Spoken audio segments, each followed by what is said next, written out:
Ano man ay magaduwa sa kalibutan, swerte o dimalas. Kay numdum ko sa usa ka joke rani, dili ni tinuod.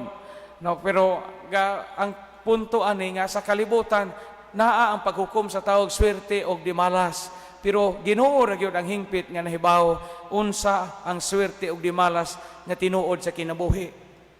Di ako notoy duha ka classmate nga dugay nang wa makita. Pagkita nila gahangop silang duha. So perti nilang hinangupay kay dugay na gud silang wa makita. 20 ka tuig, 30 ka tuig. Di isi sila pangumustahay. Ingon ang usa ka barkada, "Uy bay, kumusta na makadugay na jud wa makita, elementary pa jud wa makita." Ni abay, naminjo na jud ko. Iyon po isang barkada, kaninduta day nimo, minjo na jud ay ka. Kaswerte ba nimong naminjo man ka? Ako wa pa. Iyon po isang barkada, swerte ko kay naminjo man, pero di malas man gihapon. So ganun di malas man nga naminjo man ka. Kaswerte na maminjo ta. Iyag swerte lagi unta kay naminjo ko, pero di malas man. Ganun di malas man lagi. Iyong po ito isang barkada, tihik man hong asawa. Yung bisag, uy, kadimalas ni mo, tihik day mong asawa. Yung maulagi, tihik. Pero swerte gihapon. Yang, ngano swerte man nga iyong kagdimalas, kay iya man kong gitukuran og bay. Wow, kaswerte ni mo bay. Gitukuran man kag bay. Swerte ka kaadso, kadili tanang asawa nga magunahuna, nga tukurag bay iyang bana. Iyag swerte lagi kay gibayan man ko, pero di malas gihapon.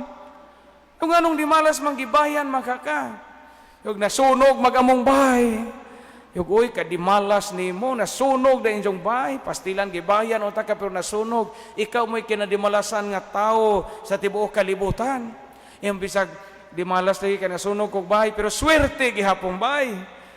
Yung anong swerte mga nasunog magkagimong bay. Kay naapil mo ang asawa kasunog. Yaw-yawan, may isang asawa di. Nalipay isang naapil o kasunog. No? Pero joke ra to. No? Ang punto nga, swerte o dimalas sa atong kinabuhi, Diyos ray nasayod. Mao nga mo padayon kita gyud pagpangaliya sa mahal nga birhen. Kay ang mahal nga birhen gatultol natong asa ta padung gikan ini kinabuhia. Munay unang punto na atay padungan kitang tanan ang langit nga diin tuwa na ang mahal nga birhen. Ikaduha o katapusang punto.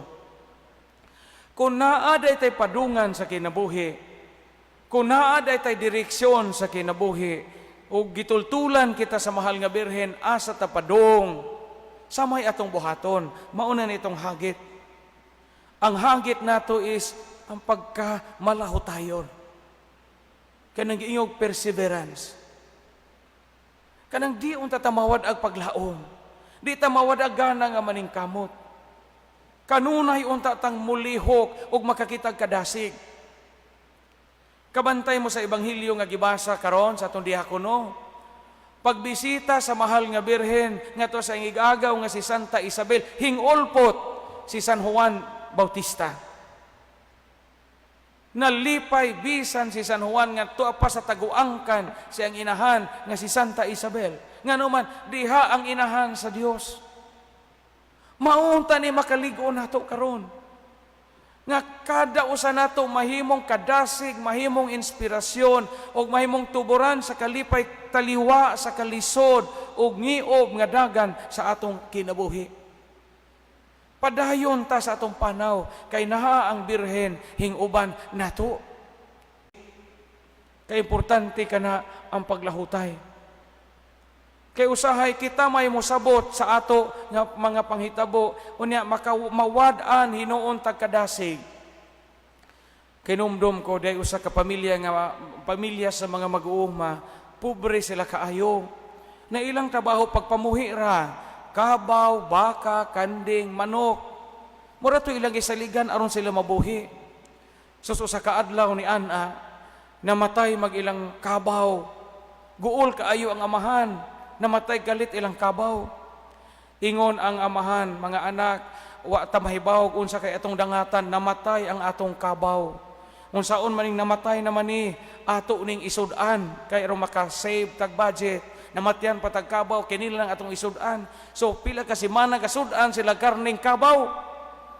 Igo pod mahurot, nahurot ilang karning kabaw, namatay naman pog ilang baka. Sus, naguol na pog amahan ng mga bata, yun na pog sus, namatay na pog atong baka.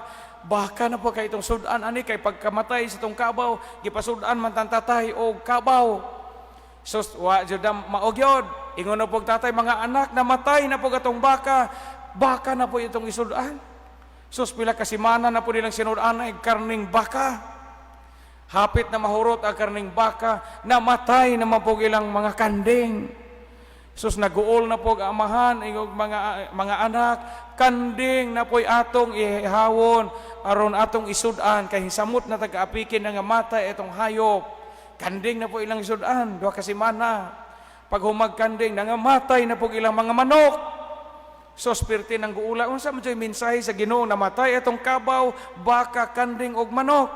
Sinudanay silag manok dito, tanan, inaan, sunoy, piso, ilang ipang sudan kay nangamatay, mag ilang manok.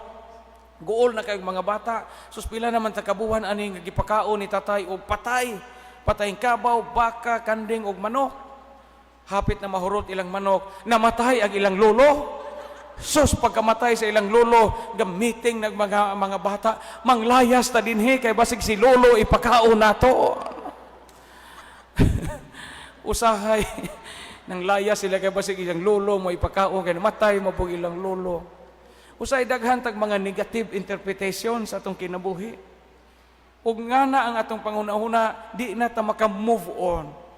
Ang importante karon nga maka-move on ta, makasugakod ta ug magpabilin tang